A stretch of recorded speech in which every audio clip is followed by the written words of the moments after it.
11월 14일 화요일 새벽 기도회를 시작하겠습니다. 사도신경을 고백하시고 찬송가 384장을 부르신 후에 하나님의 말씀을 함께 나누겠습니다.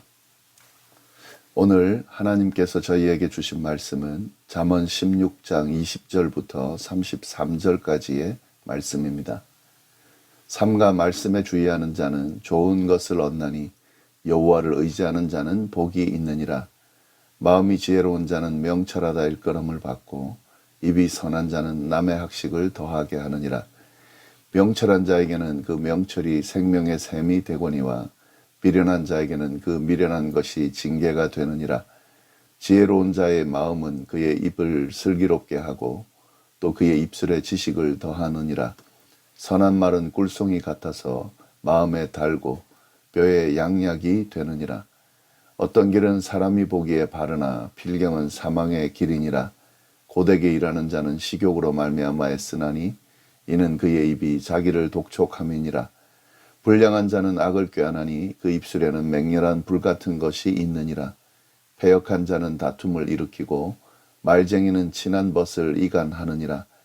강포한 사람은 그 이웃을 꾀어 좋지 아니한 길로 인도하느니라. 눈짓을 하는 자는 패역한 일을 도모하며 입술을 닫는 자는 악한 일을 이루느니라. 백발은 영화의 면류관이라. 공의로운 길에서 얻으리라. 노하기를 더디하는 자는 용사보다 낫고 자기의 마음을 다스리는 자는 성을 빼앗는 자보다 나으니라. 제비는 사람이 뽑으나 모든 일을 작정하기는 여호와께 있느니라. 아멘. 오늘은 16장 뒷부분 20절부터 33절까지의 말씀 함께 나누겠습니다. 먼저 20절 말씀입니다. 삼가 말씀에 주의하는 자는 좋은 것을 얻나니 여호와를 의지하는 자는 복이 있느니라. 삼가 말씀에 주의하는 자는 좋은 것을 얻는다라고 되어 있습니다. 여기서 말씀은 하나님의 말씀을 말하는 것인데요. 따라서 말씀에 주의하는 자는 하나님의 말씀에 주의하는 자를 의미합니다. 하나님의 말씀에 주의한다는 것은 하나님의 말씀에 귀를 기울이고 그 말을 깊이 살피며 말씀을 붙들고 살아간다는 것을 의미하는데, 이런 의미로 하나님의 말씀에 주의하는 자, 이 자는 좋은 것을 얻는다라고 말씀하고 있는 겁니다. 여기서 좋은 것은 우리에게 만족을 주는 걸 말하죠. 기쁨과 즐거움을 주는 것을 말합니다. 이런 좋은 것, 이런 만족과 기쁨과 즐거움을 하나님의 말씀을 주의하는 자가 얻게 된다라고 하는 거죠. 이 말씀과 다음에 나오는 내용과 연결해서 보면 여호와를 의지하는 자는 복이 있다. 여기서 여호와를 의지한다는 것은 말씀에 주의한다는 것과 연결이 돼 있죠. 여호와를 의지하는 것은 여호와의 말씀을 의지하는 겁니다. 여호와의 말씀을 의지함으로 여호와를 의지하는 사람은 복을 얻는다는 거죠. 좋은 것을 얻는다는 겁니다. 이 말씀을 보면 좋은 것을 얻는 비결이 분명하게 지금 표현되어 있죠. 복 받는 비결이 여기에 있다는 겁니다. 그 비결은 하나님의 말씀에 주의하는 거죠. 하나님의 말씀에 주의하고 하나님을 의지할 때에 좋은 것이 주어지고 복을 받게 된다라는 사실입니다. 우리가 이 사실을 늘 기억하면서 신앙생활을 해야 하겠습니다. 이러한 하나님의 말씀에 주의하고 하나님을 의지하는 사람의 모습이 21절부터 24절까지 말씀 보시면 잘 드러나 있는데요. 21절 말씀 보시면 마음이 지혜로운 자는 명철하다 일컬음을 받고 입이 선한 자는 남의 학식을 더하게 하느니라. 하나님의 말씀에 주의하는 사람, 이 사람이 지혜로운 사람이죠. 그는 명철한 사람이라는 말을 듣는다는 겁니다. 또 그는 입이 선한 자입니다. 선한 말을 하는 사람입니다. 그는 남의 학식을 더하게 하는 사람입니다. 다른 사람을 지혜롭게 하고 다른 사람에게 유익을 끼치는 사람이라는 거죠. 하나님의 말씀에 주의하는 사람, 하나님을 의지하는 사람, 이 사람이 지혜로운 사람이고 이 사람이 명철한 사람이라는 말을 듣고 이 사람은 선한 말을 함으로 다른 사람에게 유익을 끼치고 지혜롭게 한다라는 말씀입니다. 또 22절 말씀 보시면 명철한 자에게는 그 명철이 생명의 샘이 되거니와 미련한 자에게는 그 미련한 것이 징계가 되느니라. 하나님의 말씀에 주의하는 사람은 마음이 지혜로운 사람인데 그는 명철한 사람이라는 말을 듣는다는 거죠. 그리고 그 명철한 사람이 그 사람의 명철이 생명의 샘이 된다는 겁니다. 자기도 살리고 다른 사람도 살리는 생명의 샘이, 그게 바로 명철인 거고, 명철이 그렇게 한다는 거고, 명철한 자가 그렇게 한다는 겁니다. 그러나 미련한 자는 그렇지 않죠. 그 미련한 것 자체가 징계가 된다는 건데요. 결국 미련한 자의 삶은 망하는 길로, 죽음의 길로 가게 되기 때문에 미련한 것 자체가 징계가 된다는 거죠.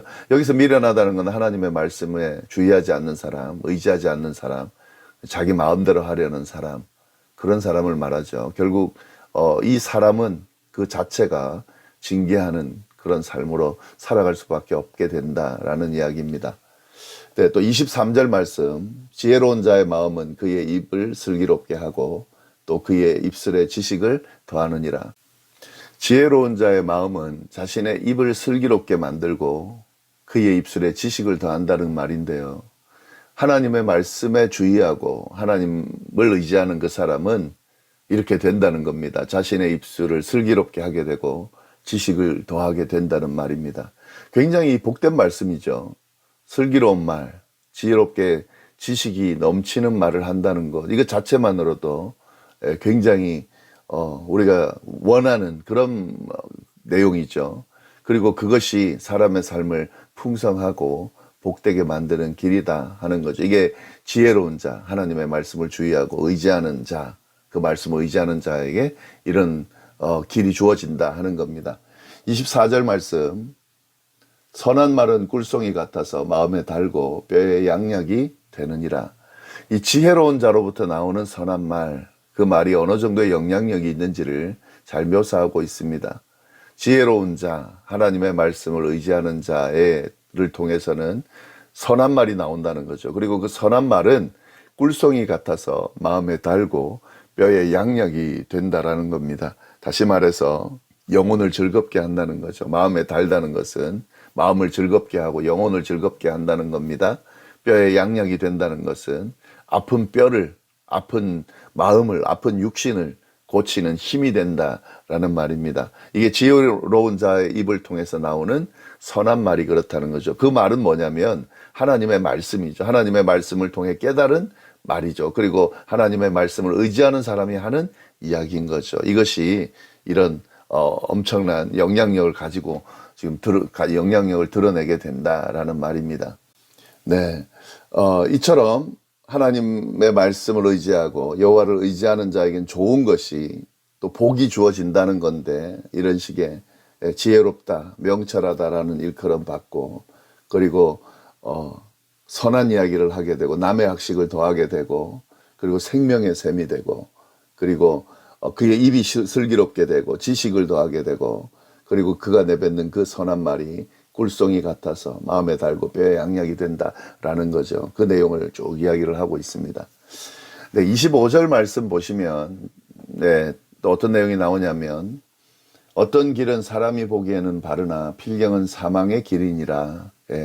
이 사람이 옳다고 하는 길이 옳은 길이 아니라는 거죠. 사람이 이끄는 길은 결국에는 사망에 이르는 길이 된다는 겁니다. 여기서 우리는 이 인본주의의 위험성을 봅니다. 이 인본주의는 사람이 중심이죠. 근데 이 인본주의에는 위험한 요소가 많이 있습니다. 왜냐하면 인간의 생각이라고 하는 것은 불완전하고 잘못된 길로 인도하기 쉽습니다. 왜냐하면 이 사람은 의지할 대상이 되지 못하기 때문에 그렇습니다. 아주 연약한 존재죠. 그리고 완악한 존재입니다. 그런데 이 사람을 의지하고 사람의 생각에 따른다라고 하는 것은 그렇게 맞지 않는 거죠. 사람은 진리의 길로, 생명의 길로 인도할 존재가 아닙니다. 우리가 이 부분을 분명히 알아야 됩니다. 생명의 길, 진리의 길로 인도할 존재는 하나님밖에 없죠. 하나님께서 옳은 길로 인도하십니다. 진리의 길로, 생명의 길로 인도하십니다. 그래서 하나님의 말씀에 주의하고 하나님을 의지하는 삶을 살아야 된다는 거죠. 어떤 길은 사람이 보기에는 바르나 필경은 사망의 길이니라. 우리가 이 말씀을 늘 기억하면서 살아야 합니다. 네, 말씀을 다 볼 수는 없고 우리 31절 말씀 보시면은요, 백발은 여호와의 면류관이라 공의로운 길에서 얻으리라. 예, 세 번역에는 이렇게 되어 있습니다. 옳은 길을 걸어왔다면 흰머리는 영광의 면류관이 될 것입니다. 예. 이 나이가 들었다라고 하는 것, 이거 하나의 훈장이 될 수가 있죠. 왜냐하면 그 긴 세월을 살아냈다고 하는 것 자체만으로도 인정받을 만한 그런 자격이 있습니다. 그러나 이 살아온 세월이 옳은 길을 걸어왔을 때 그 길이 훈장감이 되는 겁니다. 옳은 길을 걸어왔다면 그 백발은 단순한 늙음이 아니라 훈장이 된다는 거죠. 옳지 못한 길을 걸어왔다라고 했을 때 그걸 인정할 수는 없는 거죠. 예, 옳은 길을 걸어왔을 때, 그래서 백발이 무성해졌을 때, 그게 늙었다는 표현이지만 그 자체가 인정받을 만한 자격이 된다는 거죠. 훈장이 된다는 거죠. 더 나아가서는 영광의 면류관이 된다는 겁니다. 따라서 우리는 하루하루 주어진 삶을 바르게 살아갈 필요가 있습니다. 그냥 나이 드는 것으로 끝내는 것이 아니라 하루하루 주어진 삶을 바르게 살고 그 삶이 하나하나 누적이 돼서 나이 들어가는 거죠. 늙어가는 거죠. 이렇게 나이 들었을 때에 영광의 면류관으로 인정받을 수 있다는 겁니다.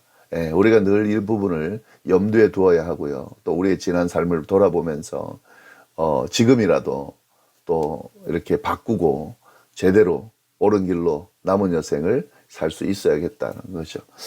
32절 말씀 마지막으로 보시면 노하기를 더디하는 자는 용사보다 낫고 자기의 마음을 다스리는 자는 성을 빼앗는 자보다 나으니라. 우리가 잘 아는 말씀인데요. 우리가 꼭 새기고 실천해야 되는 말씀입니다. 우리 삶의 현장에서 늘 기억해야 되는 말씀입니다. 이 화를 내는데 더딘 사람이 이긴다는 겁니다. 용사가 싸워서 이기는 것보다 노하기를 더디함으로 이기는 것이 진정한 승리라는 거죠. 우리는 화를 내서 마치 용사가 싸워서 그걸 얻어내야 이기는 것처럼 그렇게 생각합니다. 근데 그렇지 않습니다. 화를 내서 얻을 수 있는 건 없습니다. 관계를 깰 뿐이고 공동체를 깰 뿐이고 나도 망가뜨릴 뿐입니다. 화를 내는데 더딘 사람이 이깁니다. 화가 날 수 있습니다. 그러나 그 화를 표출하는 것을 참아야 됩니다. 바로바로 화를 내는 것이 아니라 한번 삼키는 거죠. 그렇게 더디게 화를 낼 때에 그 사람이 결국에는 이기게 된다는 거죠. 우리가 늘 기억해야 되고요. 또한 자기의 마음을 다스리는 자가 성을 빼앗는 사람보다 낫다. 성을 빼앗아 자기 것으로 삼는다라고 하는 건 좋은 일이죠. 그러나 자기의 마음을 다스리지 못한다면 의미가 없다는 거죠. 결국 인생 전체를 송두리째 다 빼앗길 뿐입니다. 그렇기 때문에 자기의 마음을 다스리는 것이 훨씬 더 중요합니다. 그래야 인생을 바르게 세워갈 수 있고 성을 빼앗는 삶보다 훨씬 나은 삶을 살 수 있다라는 겁니다. 자, 이 모든 것은요, 하나님의 말씀에 주의하고 하나님을 의지하는 지혜로운 자가 드러내는 모습입니다. 그래서 우리가 어떻게 사는 것이 바른 삶인지 복된 삶인지 우리가 분명하게 알 수가 있습니다. 하나님의 말씀에 주의하고 하나님을 의지하며 사는 그 사람이 좋은 것을 얻고 복을 누리며 살 수 있게 된다. 이 말씀대로 살아가는, 그래서 선한 것, 좋은 것을 얻고 복된 삶을 살아가는 우리 모두가 될 수 있기를 간절히 바랍니다. 기도하겠습니다. 하나님 아버지, 참으로 감사합니다. 귀한 말씀으로 또 오늘 하루를 시작합니다. 주신 이 잠언의 말씀들을 잘 기억하면서 우리 삶이 하나님을 의지하는, 하나님의 말씀을 의지하는 삶이 되게 하시고 선한 것, 좋은 것, 복된 것으로 가득 찬 우리의 삶이 될 수 있도록 인도하여 주옵소서. 감사하며 모든 말씀을 예수님의 이름으로 기도드립니다. 아멘.